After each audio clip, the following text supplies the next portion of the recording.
Hello అండి. చాలా videos upload చేస్తున్నాను. అండ్ వాటర్ మనం తాగడం వల్ల హెల్త్ అనేది ఎలా ఇంప్రూవ్ అవుతుంది, వాటర్ రెగ్యులర్గా తీసుకోవడం వల్ల ఎలాంటి ఉపయోగాలు ఉంటాయి, ఎన్నో వీడియోస్ చేశాను. Please follow that. ఇప్పుడు ఒక పేషెంట్ ఉన్నారు, ఆవిడ ఇప్పుడు యూరిన్ ఇన్ఫెక్షన్, మూత్రంలో మంటగా ఉందని వచ్చారు. వాటర్ తాగుతున్నా మేడం, అయినా నాకు యూరిన్లో ఇన్ఫెక్షన్ తగ్గట్లేదు, మూత్రంలో మంట వస్తుంది అని అంటున్నారండి. సో ఏంటంటే అవును, సమ్మర్ సీజన్లో కంపల్సరీగా వాటర్ అనేటిది ఎక్కువ తీసుకోవాలి. రెగ్యులర్గానే నార్మల్గానే ఎక్కువ తీసుకోవాలి.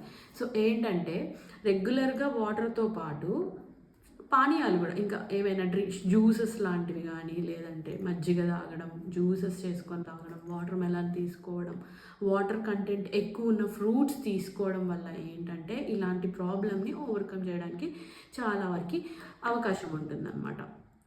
సో ఓన్లీ వాటరే కాకుండా ఈ వాటర్తో పాటు వాటర్ కంటెంట్ ఎక్కువ ఉన్న ఫ్రూట్స్ ఏమున్నాయి, వాటర్ మెలాన్, కీరా, ఇంకా మస్కమెలాన్, ఇలాంటివన్నీ తీసుకోవడం వల్ల ఏంటంటే నార్మల్గా మనం వాడే కూరల్లో కూడా మంచి కూరగాయలు తీసుకోవడం వల్ల మనకి ఏంటంటే మంచిగా వాటర్ కంటెంట్ వస్తుంది. దాంతోపాటు రెగ్యులర్గా తీసుకోవాలి. సమ్మర్ సీజన్లో ఒకసారి తిన్నాము వచ్చేస్తుంది అనేలా కాకుండా రెగ్యులర్గా తీసుకుంటుంటే ఏంటంటే శీతల పానీయాలు తాగుతూ ఉంటే కూడా మన బాడీ అనేది కూల్ అవ్వడం వల్ల ఈ ఇన్ఫెక్షన్ అనేది తగ్గుతుంది. యూరిన్ ఇన్ఫెక్షన్ మెయిన్గా రావడానికి ఈ టైంలో చాలా వరకు డీహైడ్రేషన్ కారణం అవుతుంది. సో ఇది మీకు యూజ్ అవుతుంది అనుకుంటున్నాను. Thank you for watching.